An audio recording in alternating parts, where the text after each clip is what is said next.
আপনারা জানেন যে আমাদের ভাই শহীদ রইসউদ্দিন সাহেবকে অমানবিক নির্যাতন চালিয়ে পাশবিক নির্যাতন চালিয়ে তাকে হত্যা করা হয়েছে। সেই হত্যাকারীদেরকে বিচারের দাবিতে আমাদের অর্থাৎ যিনি ভিকটিম তার স্ত্রী থানার মধ্যে মামলা দায়ের করেছেন, কিন্তু এই পর্যন্ত থানা প্রশাসন মামলাটা নিচ্ছেন না এবং আমাদের সাথে বিভিন্ন ধরনের কথাবার্তা বলেছেন। যে কথাবার্তাগুলোতে আমরা অত্যন্ত মর্মাহত হয়েছি। আমরা আশা করেছিলাম যে যেহেতু আমার ভাই শহীদ রইসউদ্দিন যেহেতু তিনি প্রকাশ্যভাবে তাকে যেহেতু নির্যাতন করে হত্যা করা হয়েছে, আর আসামিরা যেহেতু প্রকাশ্যে দিবালোকের মতন ঘুরে ফিরে বেড়াচ্ছে, আমরা আশা করেছিলাম মনে হয় কোনো আন্দোলন লাগবে না, ওনারা সেই আসামিদেরকে গ্রেফতার করবেন। কিন্তু দেখা গেছে যে পরক্ষণে সেই আসামিরা এখন যারা খুনিদেরকে শনাক্ত করছেন, যারা হত্যাকারীদের পক্ষে সাক্ষী দিচ্ছেন, তাদেরকে উল্টা আসামিরা আবার থ্রেট দিচ্ছে এবং তাদের বাড়িঘর জ্বালিয়ে দেওয়ার জন্য তারা উদ্যত হয়েছে এবং তাদের জীবনকে শেষ করে দেওয়ার জন্য তারা উদ্যত হয়েছে এবং পাশাপাশি তাদের জীবন নাশ করে দেওয়ার জন্য হুমকি দিয়েছে। তো আমরা মনে করি এই বাংলাদেশটি সবার, এই বাংলাদেশে আইন থাকবে, আইনের সুশাসন থাকবে, কোনো বৈষম্য থাকবে না।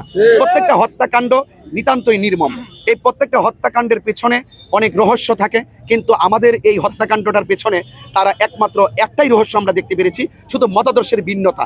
এই মতাদর্শের ভিন্নতার জের ধরে কিন্তু আমার ভাইকে অমানবিকভাবে নিষ্ঠুরভাবে তারা হত্যা করেছে।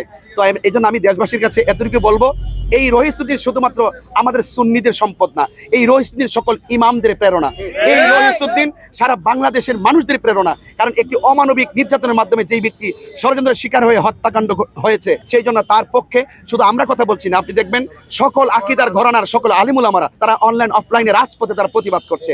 এত বড় একটি প্রতিবাদের মুখে প্রশাসন কোনো মামলাটা নিচ্ছে না এবং তার পিছনে কিছু দুরভিসন্ধি রয়েছে।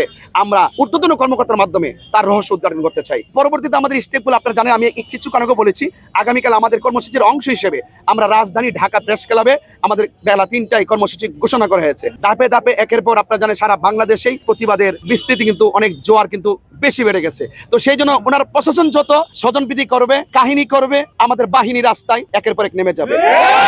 এটা পরিষ্কার। সুন্নিরা পানের জলে বেশে আসা কচুরি পানা নয়। সেই জন্য অন্যায়ের বিপক্ষে, সত্যের জন্য, হকের জন্য সুন্নিরা শুধুমাত্র একটা ব্যক্তি নয়, এক একটা প্রতিষ্ঠানীরা মনে রাখতে হবে। সেই জন্য আপনাদের প্রশাসনকে আমি বিনীতভাবে অনুরোধ করব, আপনারা সত্যের কথা বলেন। এই আল্লামা শহীদ রইসউদ্দিনকে যেভাবে নির্মমভাবে শহীদ করেছে, আপনাদের গাজীপুরে আছেন হয়তো প্রতিনিধি, আপনারা একটু মোবাইলে যাবেন, সেখানে গিয়ে এলাকার মানুষদের যে সাক্ষীগুলো সেগুলো আপনারা নিলে আপনি বুঝতে পারবেন। তো আপনাদের কাছে আমার একটা অনুরোধ থাকবে, আপনারা সত্য কথা বলেন। আপনাদের সাথে লক্ষ লক্ষ লোক আছে, কোটি কোটি লোক আছে, আপনারা সত্যটা বলবেন এবং প্রশাসনকে এই মামলাটার জন্য নিয়ে এই দেশের ভাবমূর্তিকে রক্ষা করে এবং যেন এই দেশে যে মব সৃষ্টি করে, যে নৈরাজ্য পরিবেশ সৃষ্টি করে, এই দেশকে একটি অস্থিতিশীলতা সৃষ্টি করছে, এটা খুনের রাজ্য যে কায়েম হতে চলছে, দেশ যে একটা বিপদের দিকে ধাবিত হচ্ছে, এই বিষয়টা আপনারা প্রশাসনকে আমাদের পক্ষ থেকে বলে দিবেন। তাহলে আমি মনে করি আপনাদের কথাগুলো তারা আমলে নেবেন। সেই জন্য আমাদের প্রশাসন আমাদের শক্তি, মিডিয়াও আমাদের শক্তি, আমরা হক কথাগুলো আমাদের বড় শক্তি। এই জন্য আজকে আমাদের একের পর অনেক নেতৃস্থানীয় ব্যক্তিবর্গ এসেছেন। আমরা আপনাদেরকে বলে দিয়ে যাই, গাজীপুরের প্রশাসন যদি কোনো ধরনের স্বজনপ্রীতি করে, আধিপত্যবাদীদের কোনো কথাই যদি তারা কান দেয়, তাহলে তারা কিন্তু অতীত ভুলে গেলে চলবে না। সত্যের কথা বলেন, হক কথা বলেন। পৃথিবীর কেউ না থাকুক, আপনার সাথে আল্লাহ রয়েছেন। সেই জন্য আপনারা ওই জায়গায় থেকে কাজ করুন, আমাদেরকে লং মার্চ টু গাজীপুর দিতে বাধ্য করবেন না, এটা আপনারা মাথায় রাখবেন। তো সেই জন্য আপনাদের মাধ্যমে দেশবাসীর কাছে এতটুকু চাই, আপনারা সবাই প্রতিবাদ করুন। প্রশাসনকে বলবো, আপনারা এই শহীদ রইসউদ্দিনের বিচার সুষ্ঠু তদন্তের মাধ্যমে তাদেরকে আসামিদেরকে গ্রেফতার করে এমন একটি নজির স্থাপন করেন যেন প্রশাসনকে নিয়ে আমরা এই বাংলাদেশে গর্ব করতে পারি। ইতিমধ্যে আমরা খবর নিয়েছি এবং আমাদের কেন্দ্রীয়ভাবেও তাদের খরচ ভরণ পোষণ করা, তার পাশে থাকা, সার্বিক সহযোগিতা, শুধু এটা নয়, শুধুমাত্র যে তার 3 বেলা খাবার এটা না, তার বাচ্চা আছেন, তার ফিউচার আছেন। ইনশাল্লাহ সে যেহেতু সাংগঠনিকভাবে ইনভলভ ছিল, আপনারা জানেন সে ঢাকা মহানগর বাংলাদেশ ইসলামী ছাত্র সেনার সাবেক সভাপতি ছিলেন এবং টঙ্গী আহলুস সুন্নাত ওয়াল জামাতের তিনি কিন্তু দায়িত্ব কর্মী ছিলেন।